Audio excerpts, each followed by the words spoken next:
Hey y'all, welcome to the T-Work podcast, hosted by Grant Banko and me, Adam Moreau. From entrepreneurs and athletes to the rat racers of corporate America and those who refuse to be put in a box, we want to share their stories and understand how they ended up where they are. Success and development come in many shapes and sizes. We want to hear about it all. So grab a drink and pull up a seat. Let's spill some tea and get to Hello and welcome back to the T-Work Pod. Today we have Erin Dixon with us. Erin Dixon is currently the pitching coach for the softball team at Georgia Tech, repping them with the shirt today. But Erin, from our perspective, is the ultimate story of bet on yourself. So Banko and I eventually met Erin while she was playing softball at Eckerd College. She's from Buffalo, New York. Uh, from there, went to Northeast Community College in Mississippi, where she was a two-way player, first baseman and pitcher. Took her talents down to Florida, where she competed like crazy at Eckerd on some of the most successful teams that the softball program has ever put together. Then she headed over to the Bayou, repping the LSU Tigers for her grad assistantship. From there, headed over to Lamar in Beaumont, Texas, then over to Georgia State with the softball team there. From Georgia State to UNC Wilmington, from UNC Wilmington for a very brief stint with the Oregon State Beavers. We'll talk about that and the very unique story around it. But now she has finally landed in Atlanta, Georgia. So with that, Erin, I know it's an all over the place intro, but I think all over the place kind of describes the life you've led to this point. Just putting your finger in so many different places and just testing the waters, figuring out what sticks, what you love, what you hate.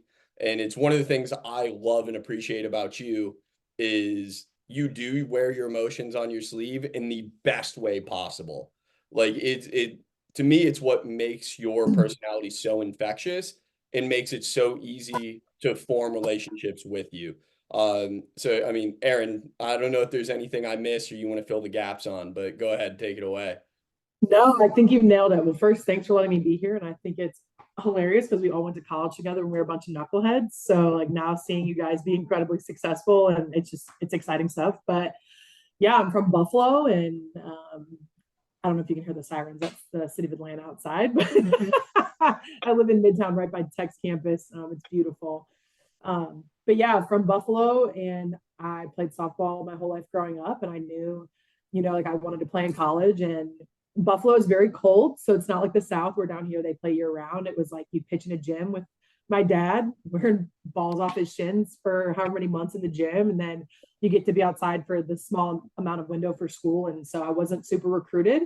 So I decided that junior college was the way to go down in Mississippi. My pitching coach at the time, he had gotten an email and I just was like, all right, let's go visit it. Went like saw Southern hospitality at its finest in Mississippi and my dad was like, this is where you need to go.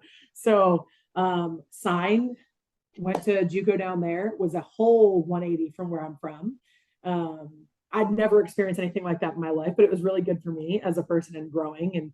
And then from there went to Eckerd, which was another 180 down to St. Pete. Our campus was unlike anything I'd ever seen before. But it was awesome. And I think the biggest thing that, like you say, bet on me, the biggest thing that's made me successful is I've never been scared to just pick up and go. And I think that's what's made me successful and just not being scared of a challenge and committing to the idea of like, this is going to make me better in the long run and having enough, emotional intelligence to say, hey, this is going to really suck in the beginning, but it's going to be good. So that's what led me to LSU after taking a gap year with my best friend, Carolyn, who we're all good friends with, and she played softball.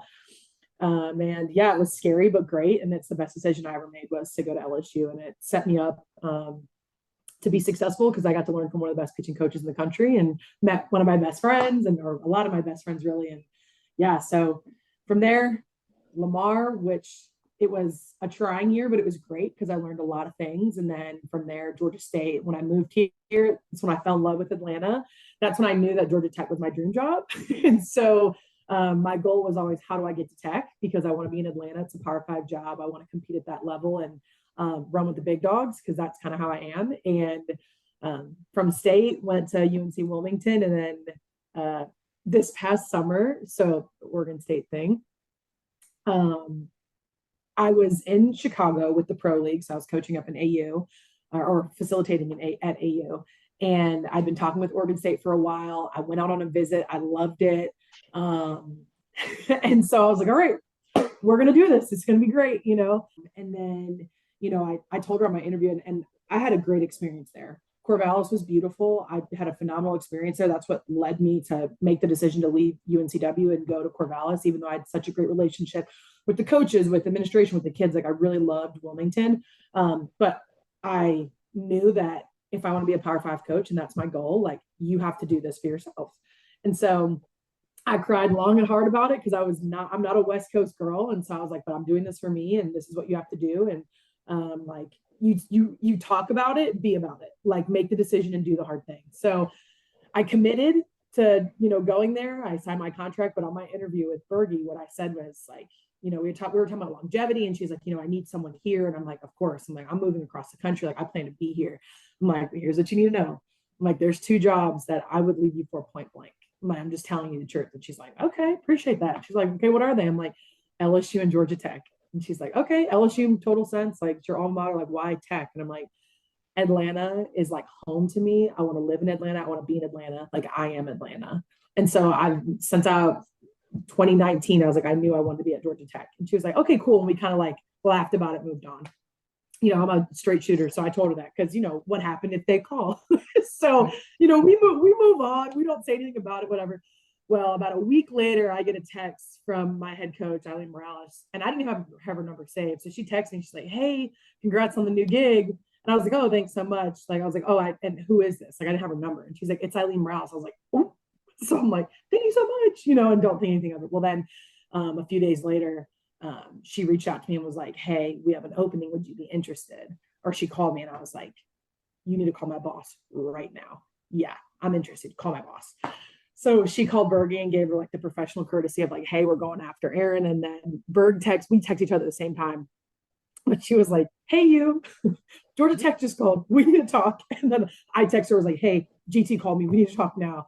And so Bergie gave me so much grace. She is an incredible human. My decision to go to Oregon State was solidified in how she handled the situation. She was so kind to me. Again, gave me more grace than I probably deserved. I cried over it. I was like, I'm so sorry. Like, I'm such a loyal person. I had no idea this was coming. Like, I don't know what to do. And it was like, if you don't want me to do this, like, tell me. And like kind of put the ball in her court. And she was so cool. She was like, dude, like on your interview, you told me this is your dream job. Like you can't walk away from this. And I'm like, are you sure? And she's like, yeah, dude, like you were straight up with me. Had you not told me, I'd have thought this was fishy, but like you told me you got to go after it. It's your dream job. I'm like, thank you so much. Hang up. I call Aim. I'm like, I'm coming. So yeah, it was a whirlwind how it all came to be, but I'm where I'm supposed to be. I love Georgia Tech. I love my staff. I love my kids. Like I could not be happier. So, but with all that being said, like, thank God for Laura Berg allowing me to then go and do something else. So I did sign my contract and she let me back out of it. Thank God. So yeah, she was phenomenal through the whole process. So I still text her the other day. I was thinking about her. So I sent her a text. Hey, I'm thinking about you. You're doing well. And because how late it all happened was not ideal. And so that's the other piece I think is important. This happened in like September, which is not ideal, or like late August. So she was very cool. But yeah, so yeah, that's how I got to where I am here at GT. But no, it's always good to catch up, Erin. And like I didn't know half of the story because we've been out of touch for a couple of years. So I mean, that's crazy. And I'm happy you got your dream job. I mean, looking at that situation, I mean, you were upfront and just like Adam said, like your personality, like where you stand with you, like you either like somebody or you don't, and you wear it on your sleeve, and that's I think a good thing. Yeah. Looking at that conversation when you were interviewing with Oregon State, and what made you think of actually being upfront about that and saying, hey, these are my dream jobs, like I just want to make you aware? Like, did you get guidance from a mentor there? Or, like, where did that come about to have that feeling to tell that to Oregon State? Yeah, actually, it's funny when I told some people I said that on my interview. This is before Georgia Tech ever happened. They're like, "Why'd you say that?" I was like, "It's the truth. What do you mean?" Like, she's my potential boss, who's like like a 3-time Olympian, 4-time medalist, like from a coaching side. I'm like, she's looking me in my face saying, hey, we want you to be here for X amount of time. Like, you just got to be transparent with people. So I'm like, yeah, dude, like I'm moving 48 hours across the country. Like I'm here for you, but I would leave you for X, Y, and Z. And so, because would I not look like, like a schmuck if I move out there and then Georgia Tech calls me next year and I'm like, hey, sorry, gotta go. Like, and I say that too also as like accountability piece, because I think when you're in the coaching world, things can get like you can get big eyes, right? And you're like, oh, I need this job. I need to do this. Because you are trying to climb the ladder. And for me, yes, there is climbing the ladder because you want to be at the highest, but also because like I want to compete with the big dogs. Like I'm highly competitive. So I said it more as like accountability piece for me of like, if you're doing this, you're doing this. But if these two schools call me, and LSU wouldn't call because, Beth, she's a pitching coach there, she's a head coach, and she's going to be there for a while. But so for me, I'm just a very transparent, open person. And I take pride in telling the truth. I take pride in holding true to my words. So if I didn't say that, gosh, I'd have looked like such a jerk. She probably would have had the worst experience with me. But I think that's so important. And how I've really like lived my life is like living in the truth, whether it's good or bad. And you just have to own it. Like you're not going to make everyone happy in life. And so like, if that pissed her off enough for her to be like, yeah, she doesn't need to come here. Like I wasn't supposed to be there, but she was cool with it. She took it. We decided, yep, we're doing this. And then here comes Georgia Tech, which again, thank God I said it. So it all worked out because, everyone that was like, why would you say that to somebody who's trying to hire you? Well, now I don't look like such a jerk, but because, and to think, I mean, I did give her the choice. I was like, are you sure you're okay with me doing this? Because I didn't want to leave her high and dry. So again, so grateful that she was like, dude, you told me straight up, this is your dream. I'm like, thank you, like crying on the phone to this woman who I'd known for maybe 3 weeks. And she was really, really kind. And she has a beautiful family. And it was such an experience getting to know her and the athletic department. It was an awesome experience. But yeah, so that telling the truth up front, if you ever think you might dip on somebody, you should just tell them up front because you never know, you might talk them into existence. So that's great, dude. I love that story so much. I know I've heard it a couple times from you, and really, it'll never get old to me. I love the way Banko phrased his question, like talking about like what made you even think of it, because I don't think that's something that would cross the minds of the majority of the people on Earth. Like, but it's so unique to me with Oregon State, like. Technically, like that's the big dogs. You're in the Pac-12. Well, I guess not anymore. Who knows what's going on there? But like that's as like a big a stage as you can get. But like there's one thing to be in the door. There's another thing to act like you belong. And to me, like being a lifelong fan of yours or a fan since heck, whatever, 2013 when we met, is you had this goal and nothing was going to deter you from it. Like you understood the nature of the industry that you're in. There is lateral movement, there's upward movement, there's downward movement. And technically to most, you got to the highest stage. But to you, it wasn't enough to just be there. It was always thinking, how do I reach my ultimate goal, my dream job, like that pie in the sky? So like now I kind of want to like transition, like, what did it feel like when you got the pie in the sky? Like what you've been dreaming about since what you said, 2018, 2019? 2019. Well, I cried first and foremost. If you can't catch the gist, I'm a crier. But I think that just comes with being authentic and vulnerable. But when I took the Oregon State job, I was nervous because it was a huge move, like across the country. Like that is the only way I was betting on me. I was saying, hey, we're going to move to Oregon, even though you've only been out there one time to see Carolyn, our mutual friend of mine. You're going to Oregon and it's going to be great. And you're going to make it great because no matter where you go, your goal is to make people's lives better. And you're going to do that in Oregon. It's going to be great. So I was like convincing myself, and then when everything happened with Georgia Tech, I called my parents crying and I was like, I did it. Like that was the only emotional response. Well, when I took the job, I was like jumping up and down and screaming, which is so funny to think now my boss, if she hears this, she's going to make fun of me. But I was like jumping up and down, like, let's go. Like, like all freaking out. And then called my parents, and I was crying. I was like, I can't believe I did it. Cause there were so many times where I was like, I think I need to quit, which people talk about chasing the dream. They don't talk about all of the ugly that comes with chasing your dreams, like missing out on social events, watching film until your eyes are like teary eyed, ready to pull your hair out when you lose a game you know you should have won. Just different things that come with dream chasing, moving across the country because you think it's going to make you better, putting yourself in debt for paying for an education that you knew you needed to get where, like, there are things that come with dream chasing that people don't talk about. And so when I got there, I was like, everything made sense. All the trials, the tribulations, the hardships, the heartbreaks, like all of it made sense when I was like, I did it. Like, I'm here. And so it just kind of, everything's fallen into place. Like, I love where I live. I love my staff. I love my kids. I love or the institution. I love all of it. Right. Like, I'm so happy. And so it's funny looking back on some of the experiences I had of like, why am I being put through this? Why am I being tested? And just kind of like trucking. Cause like even last year, like last March, I was ready to quit. Like I called my dad crying. I was hysterical. I was like, I can't do this anymore. This is so hard. People don't understand. Like, I can never come home. I can never see you guys. I can never, like, my friends, I tell my friends all the time, this is like a big joke. I'm like, hey, if you're going to have a birthday, get married, or die, you can't do it between January and June because I just won't be there. Like, sorry, gotta wait. Like, you know what I'm saying? Like, Grandma, did you want to die? You gotta wait. Like, I know it sounds so morbid, but it's the truth. Like, because the biggest part of my job happens between January and June. And so it's like, like, why am I doing this? Why am I missing weddings? Why am I missing birthdays? Why am I missing births of children? Like, why? And then when I got this job, it was all like, this is why.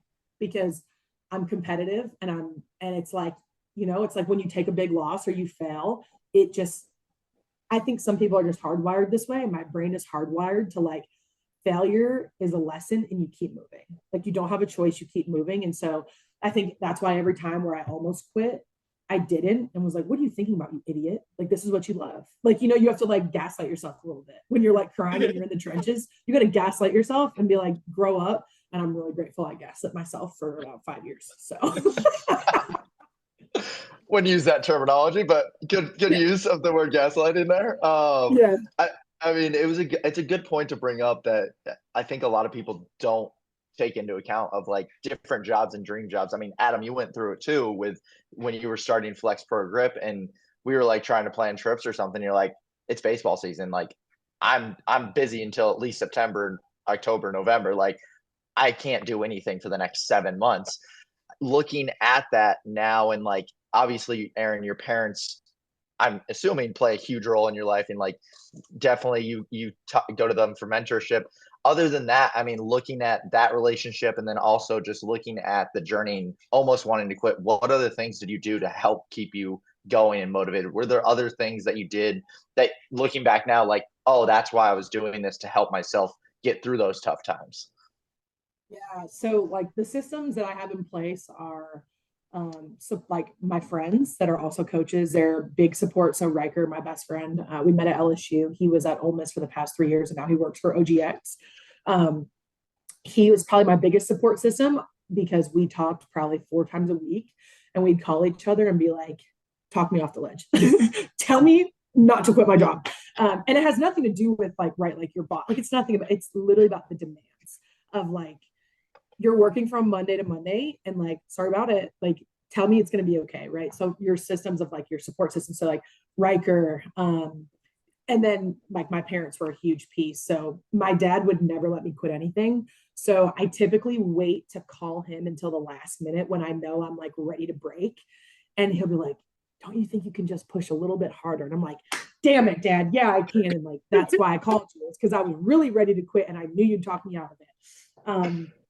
But like, something that I'm not great at is having like systems for like mental health, right? I think that's something that coaches can be better at, is like time off. Like, I don't know what that is. I'm not great at that. Like, I'm going to watch film. If the job requires me watching film till 3 a.m, I'm going to do the job.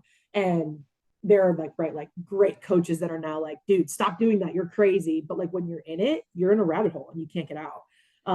So I think probably my healthiest year as a coach, I worked out a lot. It cleared my head a lot, went on walks, physically remove myself from the space. Got out of my apartment because when you get holed up in your apartment, you know, it can get you a little crazy. But my healthiest years, I had systems of like making sure like, okay, I'm going to meet up with one friend this week, whether it's for dinner or coffee or just get away from the field and feel like I have a social life, even though I really don't.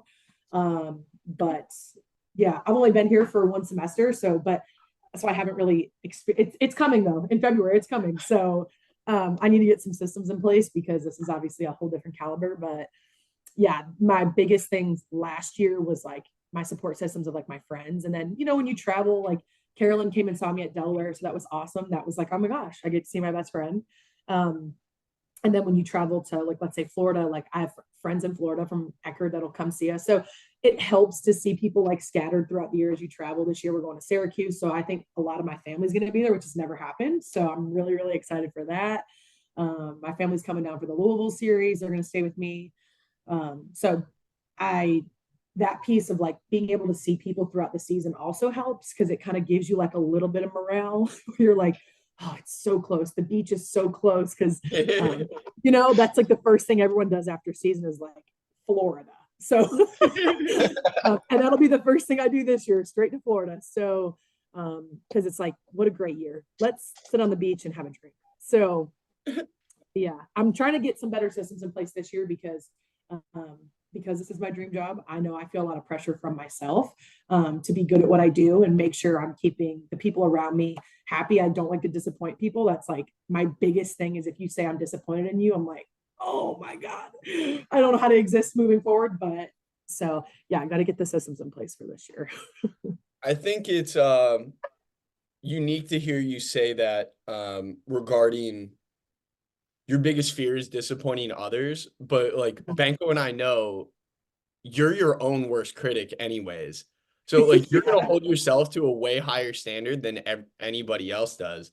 And I recognize like that comes with like the system. Like you have people that you can bounce ideas off of, or you can take yourself out of a situation.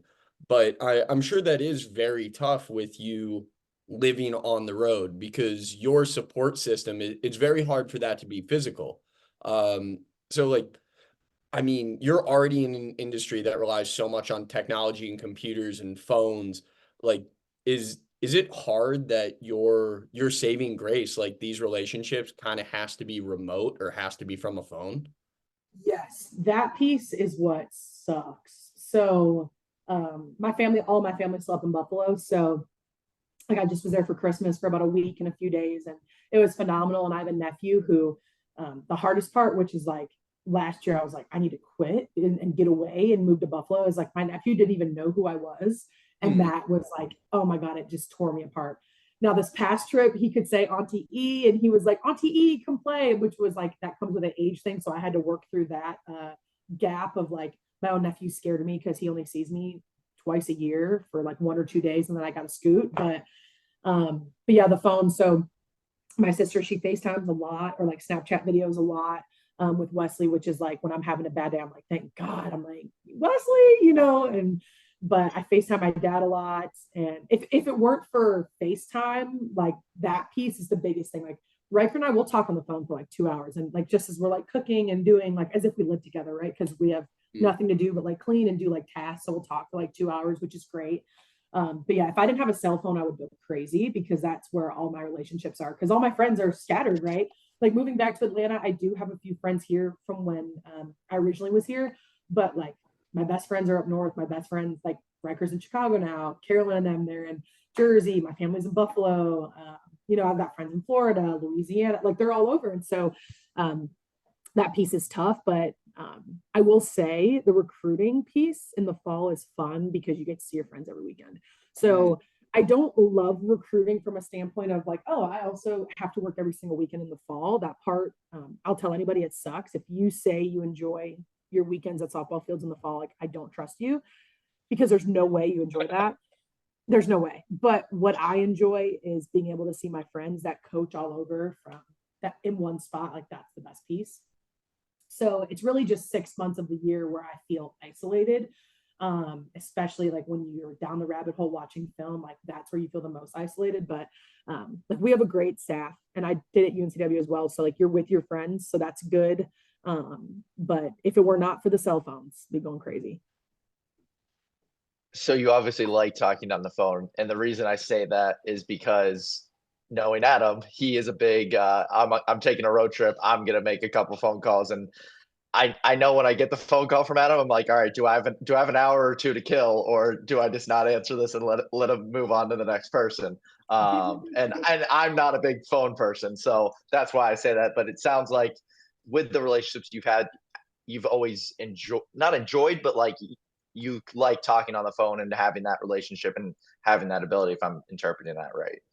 Yes, 100%. I actually drove to Buffalo because I just got a new car. And so I've been driving my grandfather's car since literally right after Eckerd, my first year at LSU. I got my grandfather's vehicle. And so I've held on to it as long as I could. So it was time to get a new one.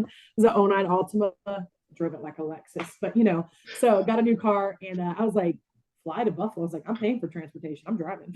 So it was like a 13-hour ride to call people and work for. It's funny you said that because it's exactly what I just did on the way up and the way back.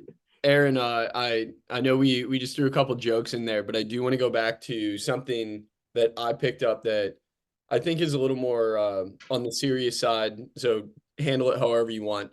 But I think it's really powerful. Like you talked about all these times where you thought about quitting.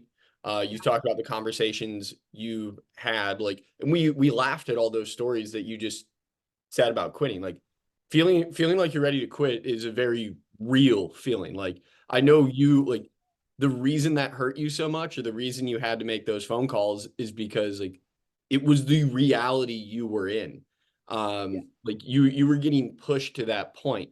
Like, and the reason I bring that up is like the only reason you're in that position is because you love what you were doing so much that I'm sure like from my perspective, it's the pain of like, am I ready to walk away from this thing that I love doing? Like, so what is it like? I want to hear it from your perspective, because this is very similar to like the path I'm on. Like, how does it feel to be in this love-hate relationship with your life's work?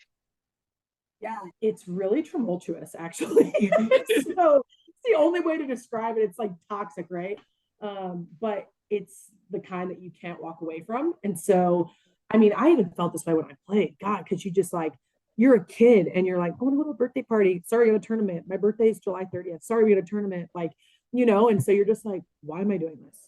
Now it all makes sense why I did it. But I think the piece of like, when you're in it, like last March, I was going through it. That's why I called my dad. I'd waited. I hate to worry them about like where I'm at mentally. And so, because like when you're in the thick of it, it's dark. You're just like, God, I got to get through this.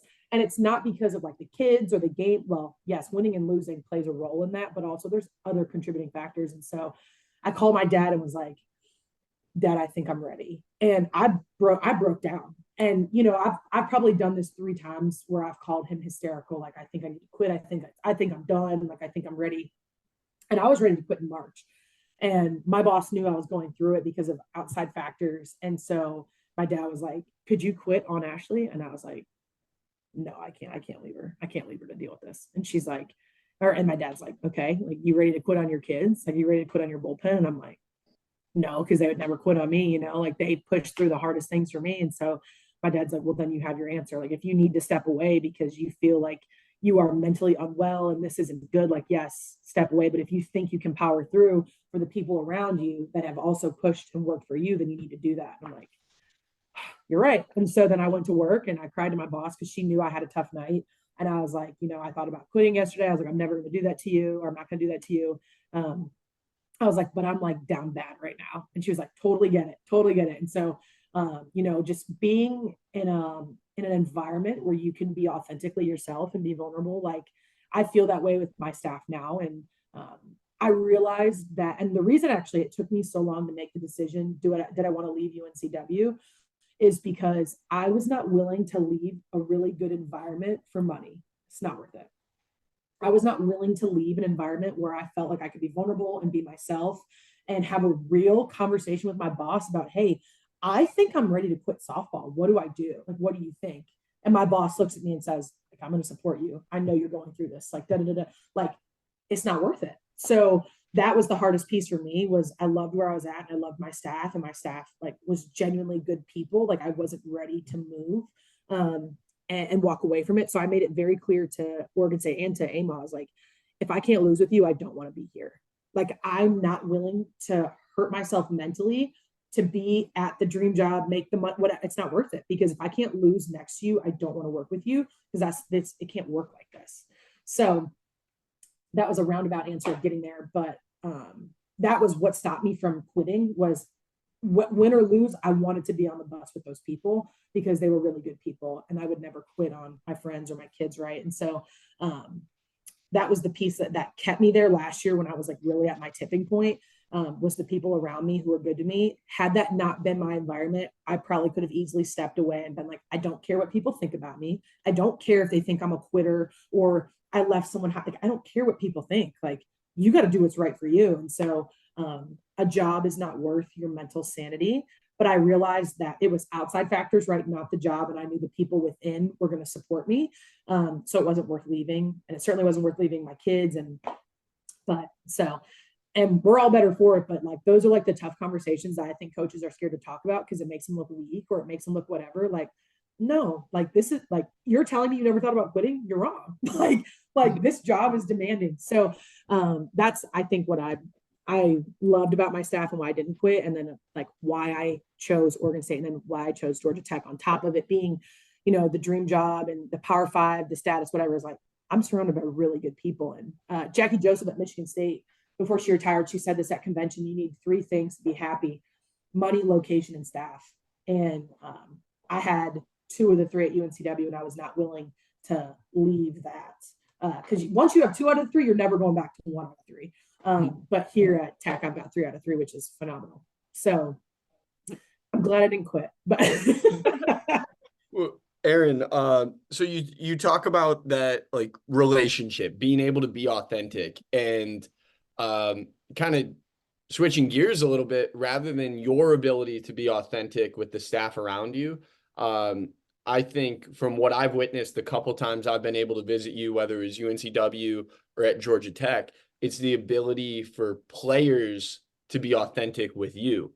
Yeah. And I know you take a lot of pride in that relationship building, and like taking time with the girls individually, whether it's going to get coffee or like having your staff dates.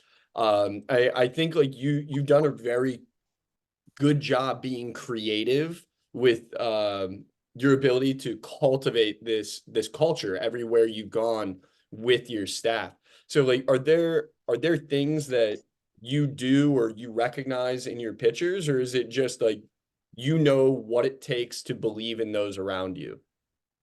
yeah, I think, oh my gosh, that's such a great question. I love this question. So for me, the biggest thing is like, you don't quit jobs, you quit people, right? So at Eckerd, Bo, I would run through a wall for that man. I freaking love him. Like, you've worked for Bo. I love Bo, right? I would do anything for this guy. And so like, I want to be that for my athletes, where it's like, they feel they can talk to me, whether they're going through a breakup, or whether, they've got struggles at home going on and they just need to talk to someone. I think, I don't think it's cool to be like the scary coach that's unapproachable. I think that's pretty whack, honestly. Like you're insecure if you're trying to flex up on some kids.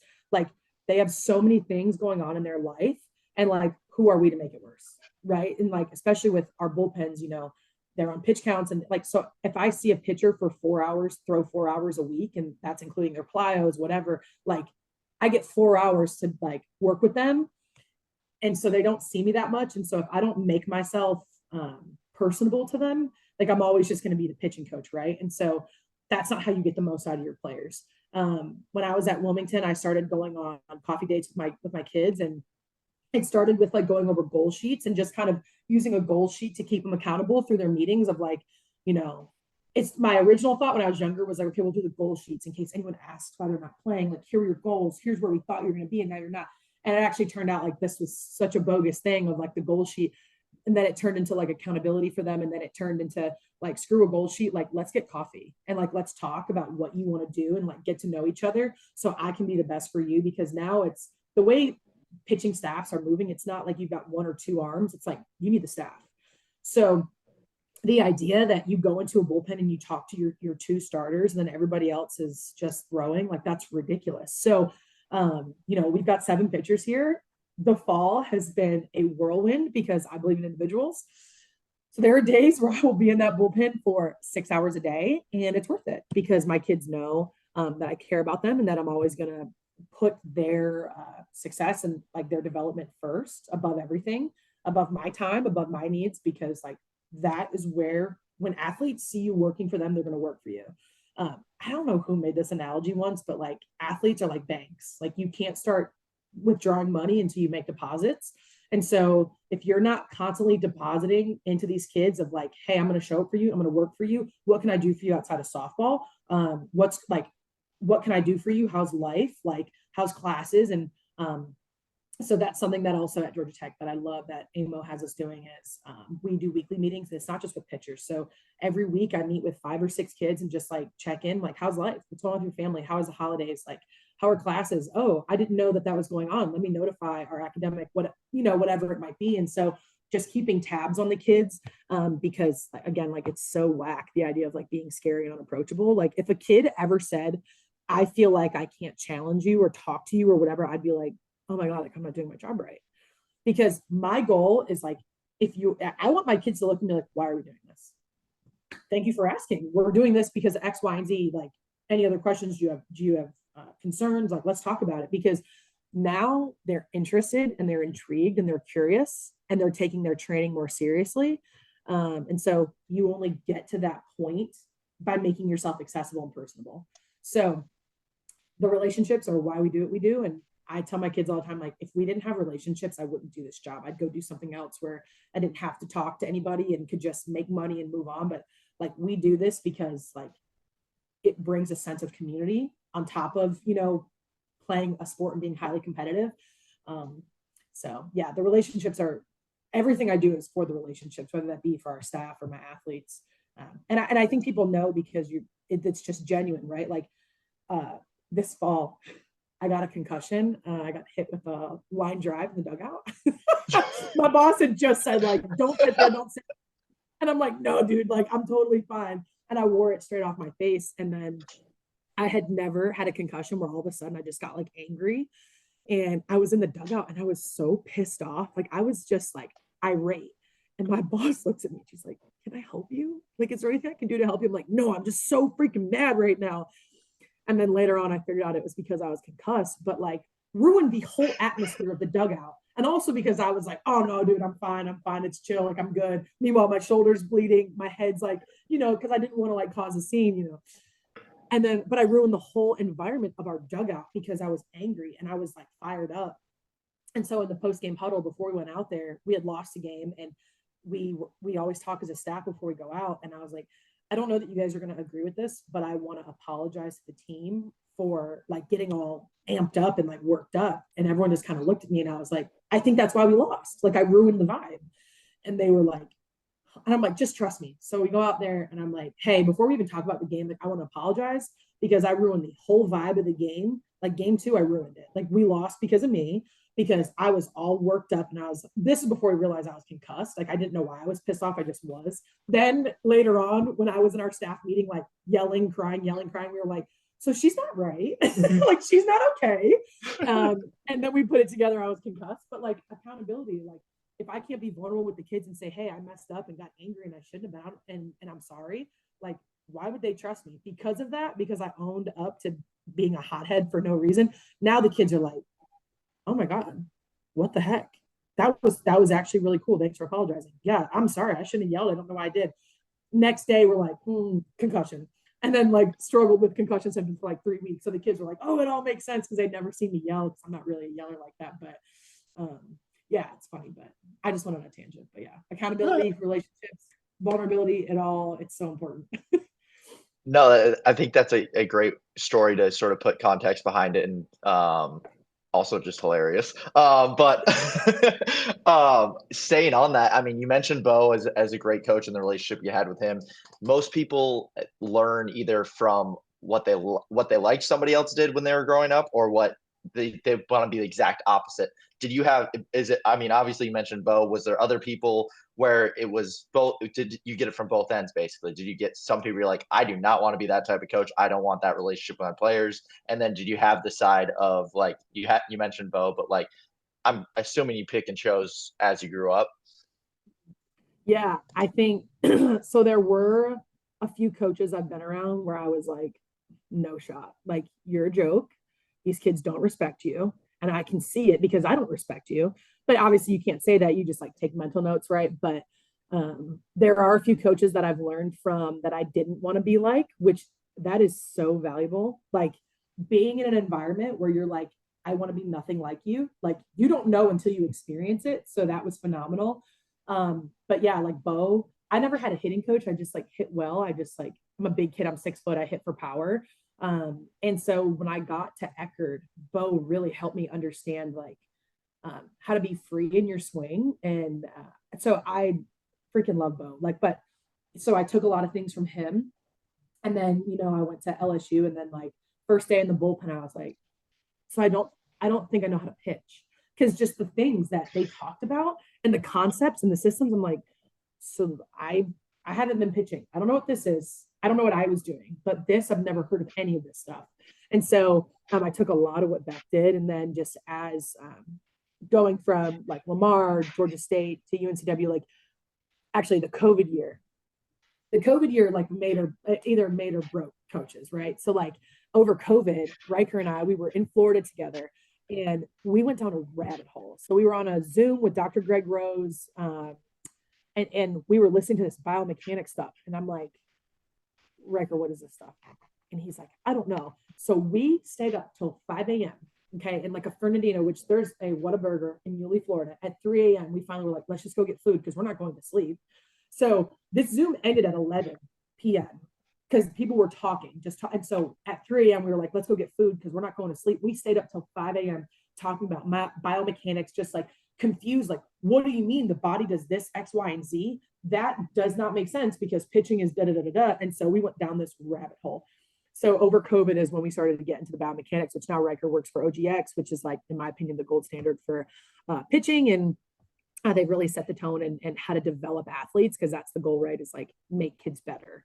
And so if it were not for COVID, that like long break, we would not have probably dove into the biomechanic side of pitching as much as we did, which helped us grow.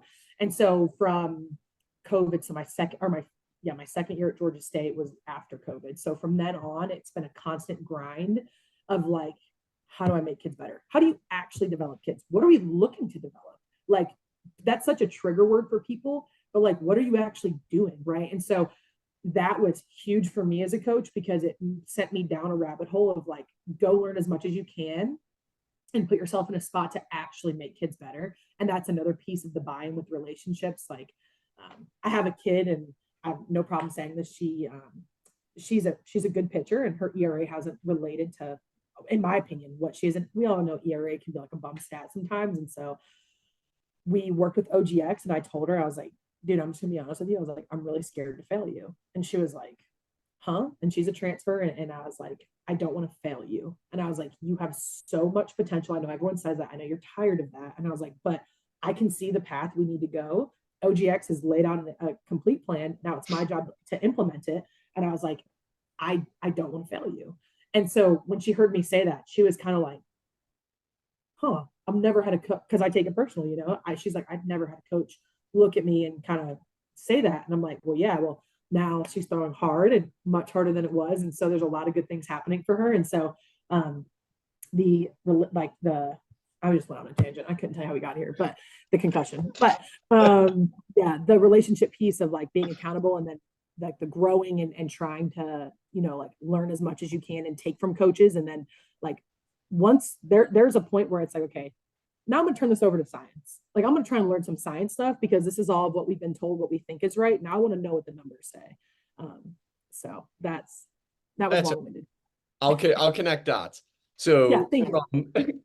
from your point of witnessing some of the best coaches or the like very special coaches in your life, whether it's Bo taking the time to show you something you've never been taught before on the hitting side. You've just been good, right? And somebody saw you can be better. They weren't content with just being good. I mean, the enemy of being great is being good. And Bo saw that for you. Then you go to LSU and you have to be vulnerable with yourself and recognize that there's so much in this world that you still have to learn. Like you were unbelievably successful college player. You had great results with everything you did. And then you go to the best players in the country with the top coaches in the country. And I'm sure it felt like you're back in like high school pre-calculus for the first time. And it's Oh just my God, yeah. what is in front of me right now?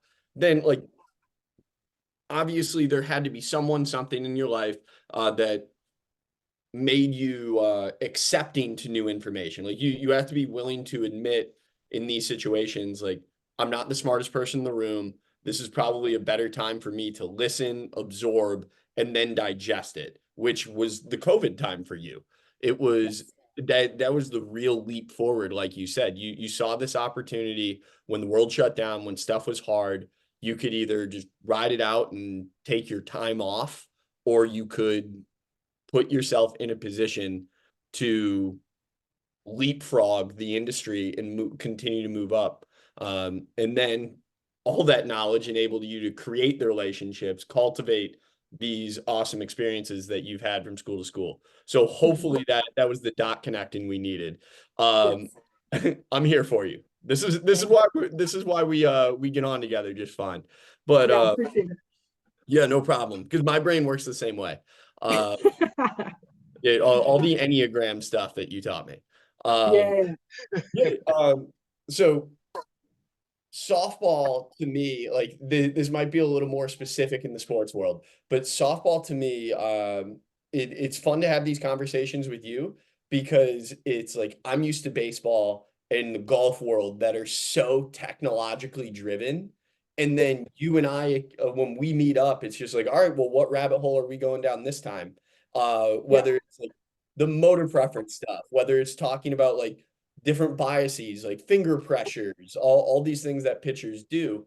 So, it is a little more specific, but I want to know about a project or something that is like driving you right now. It like you've always been motivated about these goals, but one of the things that I feel is going to like keep people going when they reach what they view as the pinnacle are like new special projects. What's exciting you now?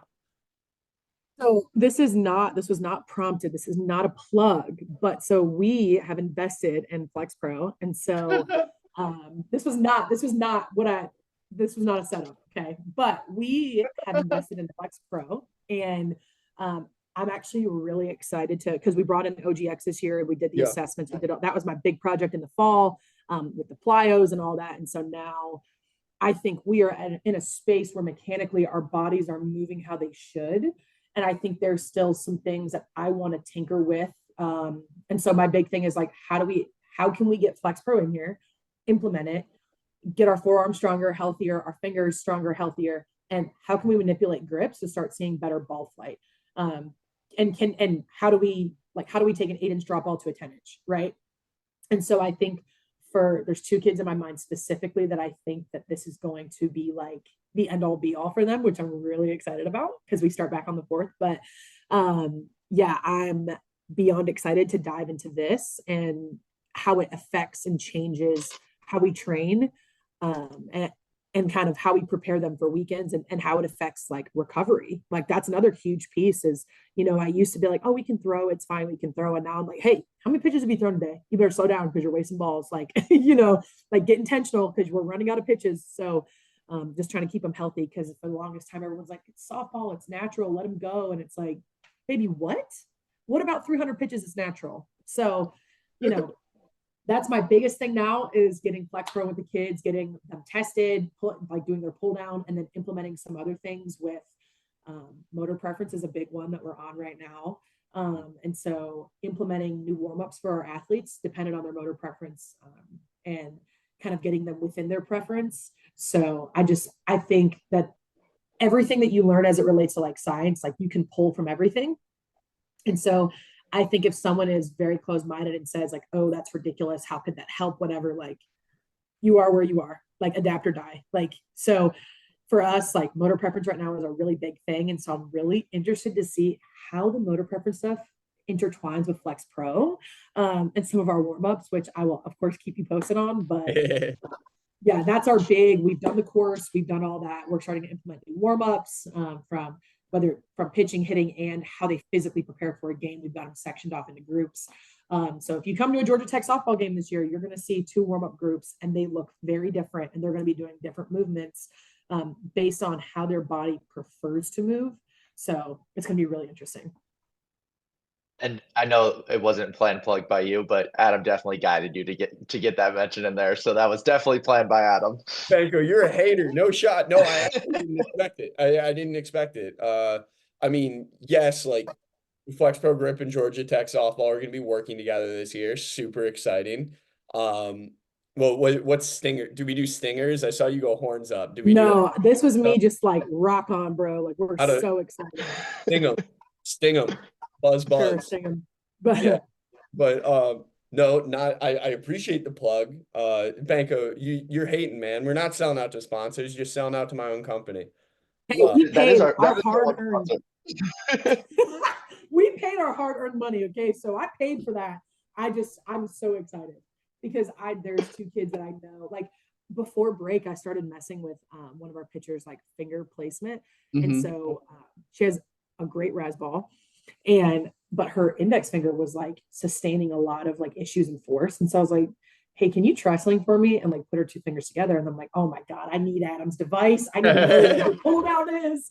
Like, so yeah, I mean I think that speaks to, again, your willingness to adapt, continue to push forward, right? You're at what you view as your pinnacle, or what you viewed as the pinnacle for so long, but like complacency will kill you. Like if you just look around, you're either moving forward or moving backward. There's no staying still. And I know we have the infamous Riker right around the corner. Hopefully we can get a quick cameo from him or something if the security of your apartment doesn't just hold him down. I was gonna say he's actually not here. He's probably about to pull in about 20 minutes. But yeah, I mean, I would love to stay down the super techie softball, baseball development sect, but that's not the most fun for everybody who might be tuning in. So I do want to go back to like your current routine. So we talked about what you did that has gotten you to this point. You've talked about now you want to go down a path of developing a system that you know you can rely on. So like in a system, we talk about like what we want to happen. Are there things now that you know don't work for you? Like, has that been important for you? Just like identifying, like, I'm never going to try that again. Like, that didn't help me. It was just too much energy wasted. yeah, like one of the things I used to do, and this is not as it relates to like the tech side, but I used to have kids do journals, which this might be a hot take because I also agree with like when something clicks, write it down, you're going to forget. Like you've got to track your progress. But I used to make them always fill out a journal and turn it in every Sunday, which if any of my former athletes listen to this, they'll be like, you sold out. But so I used to make them fill it out and send it in. And if they didn't, they'd get in trouble and they'd miss, because you can't punishment run, right? Like they'd miss something, right?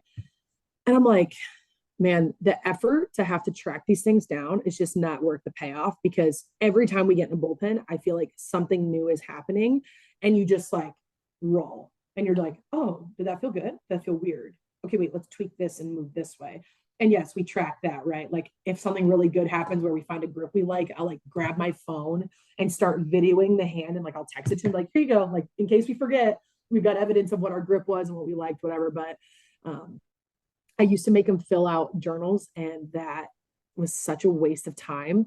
I used to be hell bent on pitchers looking a certain way.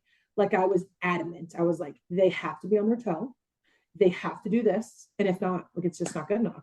And then as you learn biomechanics, you're like, man, I was stupid. Like I thought I knew everything. And so there were certain drills and like things I made the kids do that I'm like, so counterproductive.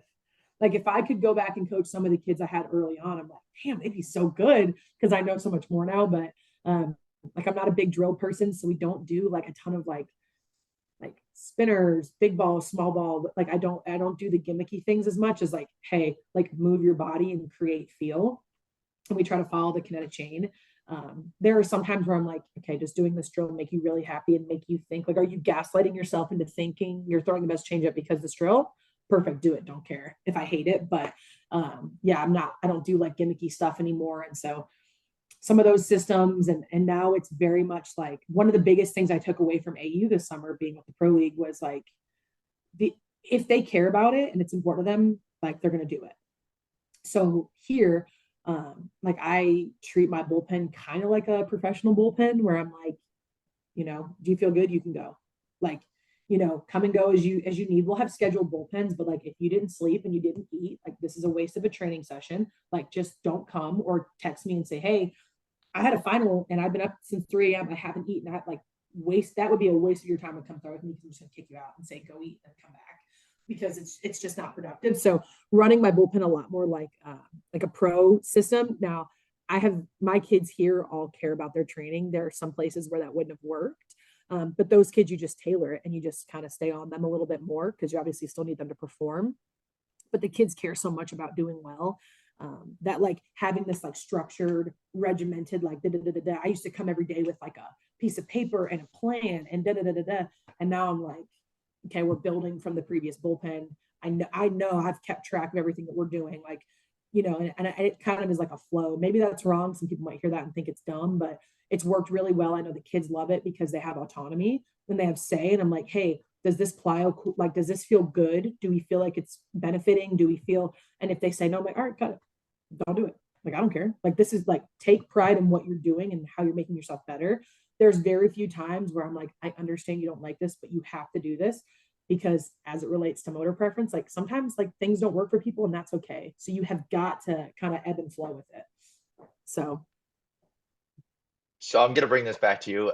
I mean, yes, I'm seeing now why you're successful as a coach because most of the questions we're asking, you're going back to your kids, you're going back to your players, and you love them and show that you care so much about them.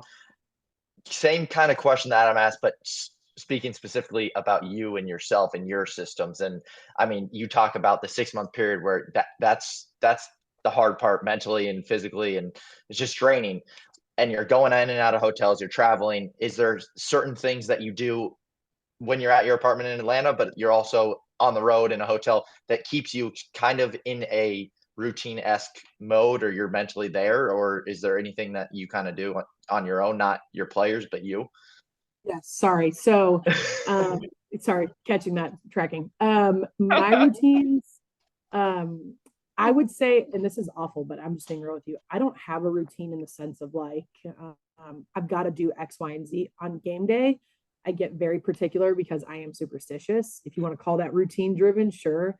I think it's crazy, but like if we're hitting, like, I can't take my jacket off. Just a little stitious.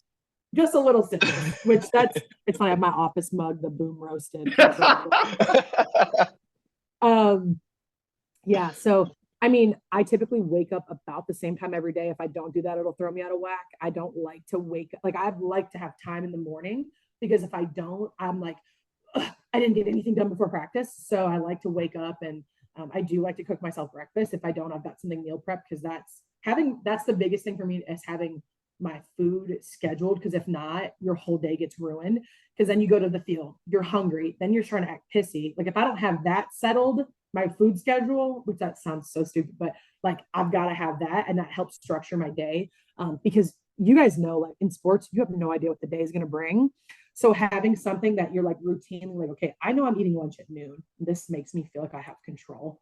I know I'm drinking my coffee when I get to the office at 9 a.m. because I feel like I have control. It's all a facade, but on the road, I like to make sure I get a Starbucks in the morning. Like that's set the control of like, okay, I'm having my coffee, I'm starting my day. I know I set back in 2021, I was heavy on this like workout routine I did at the hotel. Like it actually was great for me. So I plan to try and get back into that because that also, I realized I do work better with structure and with the routine. So outside of being able to control like my intake of like coffee, food, when we have meetings, like I love to schedule a meeting, structure, scheduling bullpens. But outside of that, like routines I have for me that don't work. I mean, in that 2021 season, I tracked everything that I ate and did, and it was so much, it actually got a little like crazy kind of because the control is just a little too far. So I don't know that I'd go that far again, but just the routine of being okay. Today was a tough day. I'm actually going to go for a walk to like end my day better, or I'm going to work out to like blow off some steam or whatever. But outside of that, I don't have anything cool routine wise. I think maybe that's why my brain went towards my kids because they're way cooler than me. But No, I mean that makes a lot of sense. We actually had another guest, and he's playing minor league ball right now. So we asked him sort of a similar question, and it was funny. The one thing he's like, I eat the same thing for lunch every day, and that's just no matter what city I'm in, I eat the same lunch every day. And he goes, don't recommend it, but I mean, it's crazy how much meals and food can help ground a lot of people. Yeah. Yeah. Even so, Erin talking about Starbucks, like that's so common across professional sports, especially like in baseball or now in the NBA with the current structure where you're in a place for a couple days straight. I know like from conversations I've had with guys, like beyond just like trying to find one spot, like Dalton said, and hit that same spot every day, it's crazy how much professional athletes like chain restaurants because they know they can hit that exact chain in whatever city they go, get the same thing, and then they have that control that Erin was talking about. Like if when you're in a world where so much is uncontrollable, when you can control very specific variables, at least you know you did what you could to produce the same result again. And it's so strange to me. Like I get it. I totally understand. Like, I mean, yeah, superstition comes with sports, and I don't know if that starts to bridge the gap between like how we feel we perform our best versus what we're tricking our minds into. But like so maybe the more fun question, Erin, is beyond just like not taking your jacket off, like hit us with a superstition. Like what do you need to do to ensure a victory? okay. So to ensure a victory on game day, I have to show up to the facility. I need to drink a coffee. I drink the coffee at the facility. When we go down, this is very like I love we this. go down. I put my stuff in the dugout. Okay. I don't do anything with it yet. I just put it there and then I go, the team's stretching. I go mess with them, whatever, go hang out with the pitchers. They're playing hacky sack. Great. As game time is getting closer, okay, I go to my clipboard. I put the sheet down. I write out who's starting. I write out who's doing what, whatever. I get the cards all set up. I feel great about it. I'm ready for the first pitch. Okay. Then after that, I go back to messing with the pitchers. Or at this point, I probably actually have to throw BP now. So I go throw BP. I go back inside, change my shirt, whatever, make sure I'm not a sweaty mess, get my life together, come back outside, go to the bullpen. The girls are throwing. Every single time we leave the bullpen before we go to the field, we high five. I high five them. I'm like, go get them, or like kick out. Or I know I say set the tone. I say set the tone because set the tone. Like show them what's up from the jump. Set the tone. So, and then I go high five the catcher. I say it every single time. I say be a wall back there, which I know is like controversial because everyone's like be a pillow, absorb. I don't care. I say be a wall. And then I walk out of the bullpen. And then first pitch, take a breath, start calling.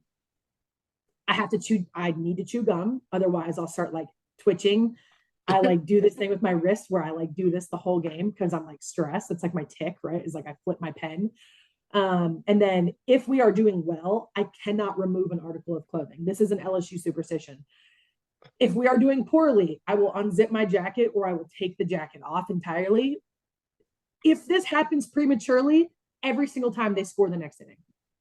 So the second I do something out of character, I'm like, oh my God, they're going to score. It's my fault. And it always happens. So is it superstition or is it really just stats? So I mean, you're speaking it into existence, though, if you're saying it out loud. I got to keep doing it. Yeah, it's very structured, like structured routine. And then, and between every single inning, when I'm done talking with the pitcher, we get off the field, I grab my water bottle, I walk to the end of the dugout, I drink I drink like 7 bottles of water in a game because I'm just down there drinking water, watching, like literally, and then I walk back, put it down, do the same thing. It's my routine. Yeah. Thank you for the superstition. You're welcome. I might need to bring in probably my favorite correlative response is when you're trying to say taking off your jacket correlates to the other team scoring runs if you do it at the wrong time. I swear what you're just saying is ice cream sales and shark attacks are highly correlated.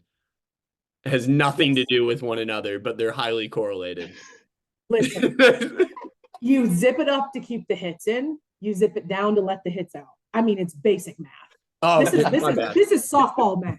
This is not girl math. This is softball math. Let the hits out, keep them in. That's good to know. I'm going to write that down. I can use that next time I'm on field. Listen, this started at LSU because it was cold, okay? I'll never forget this. We're in a close game with someone we probably shouldn't be close with, right? Like the other team's doing a phenomenal job. We're a little stressed, right?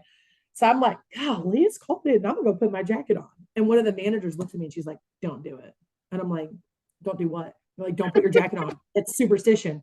I'm like, maybe it's cold. I'll put my jacket on. So I go to put it, and then Beth is on the top step calling pitches, and she just goes, take it off. And I'm like, oh, yes, ma'am. And I'm up on the top step like, go Tigers. Like, but she was right, and we won. So it is what it is. All right, I'm gonna bring us back on track for maybe I know Riker's on his way, so it'll be my last question. Okay, so we talking about these superstitions, all of that, super fun, but I screwed up. I lost my train of thought, so I'm gonna cut this. I'm so sorry that I went down a rabbit hole talking about my routines, and really you were asking or about the kids, and you were talking about me. I'm sorry about that. Nah, it's funny. No, I think it's good perspective, and like I said, it's honest. Like you're a successful coach because you actually care about the players. Like that is a huge piece of coaching is caring about the players. Yeah. But I will end with one last question on my end, and so we're going into the 2024 season.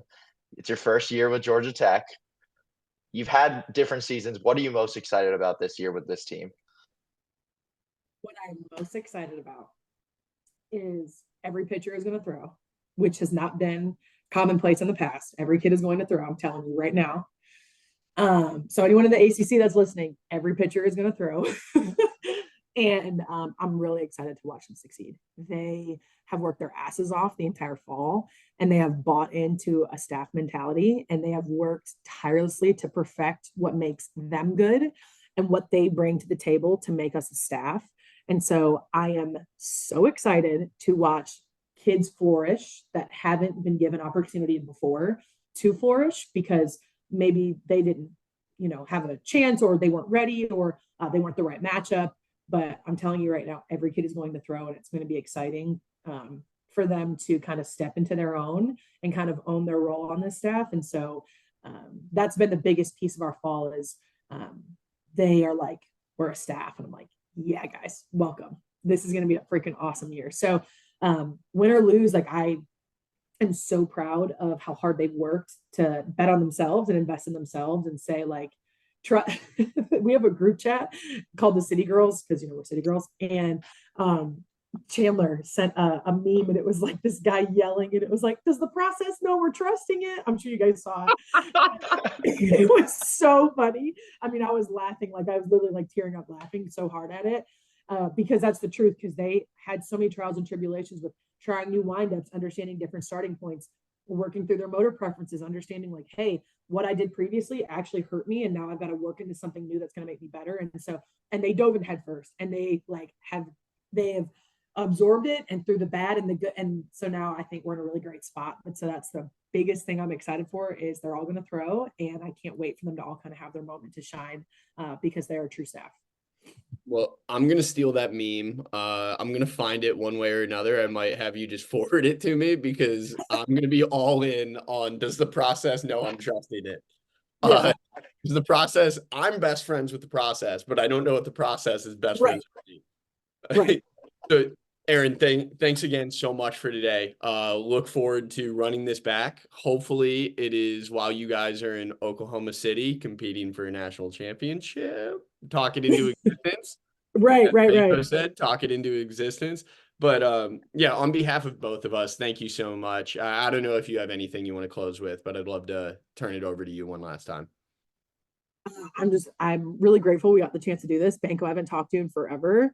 And so I'm glad that you guys are both thriving and successful. And Adam, I'm glad that our paths cross as much as they do because you always make me better. So I'm really grateful that you guys let me do this and talk about myself because how cool. So I appreciate it. Well, thanks, Erin. Have a good one. Hi everyone, Grant here. Thanks for tuning into the show. If you could like, share, and subscribe, we'd greatly appreciate it. Also, if you think you or someone you know has a good life story to tell, we are always open to guest suggestions. You can send those suggestions to our email, tworkpod@gmail.com. Thanks again for the support.